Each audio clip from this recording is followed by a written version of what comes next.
तिकडे हिंगोली जिल्ह्यातही डिझेलचा तुटवडा कायम आहे। अनेक पेट्रोल पंपांवर डिझेल टंचाई जाणवतेय।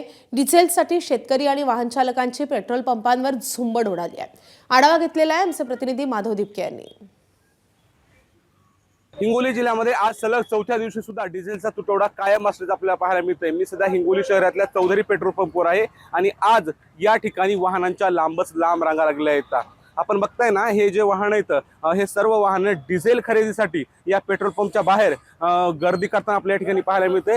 तर बाहेरच्या साईडला इकडे जर बघायला गेलं तर दूर दूरपर्यंत वाहनांची ही रांग या ठिकाणी लागल्याचं आपल्याला पाहायला मिळते। एकंदरीत पाहायला गेलं तर मागील 4 दिवसापासून हिंगोली जिल्ह्यामध्ये अनेक पेट्रोल पंपवर डिझेलचा ठणाणा झालेला आहे।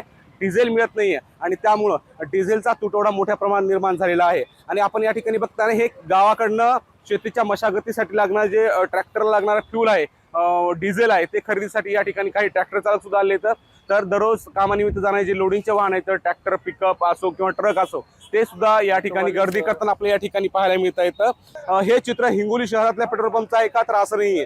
ग्रामीण भागातल्या प्रत्येक पेट्रोल पंपचं जवळपास अशीच परिस्थिती आहे आणि त्यामुळं डिझेलसाठी वाहन चालक असो, शेतकरी असो, त्यांची मोठी तारांबळ होतीये। ज्या पेट्रोल पंपवर डिझेल उपलब्ध आहे तिथे मोठ्या प्रमाणामध्ये गर्दी होऊ लागली आहे। मध्यरात्रीपर्यंत सुद्धा अनेक पेट्रोल पंपवर डिझेलसाठी लांबच लांब रांगा लागल्याचं पाहायला मिळालं होतं आणि आज सलग चौथ्या दिवशी डिझेल पुरवठा सुरळीत करण्यामध्ये प्रशासनाला अपयश आल्याचं आपल्या या ठिकाणी पाहायला मिळतंय।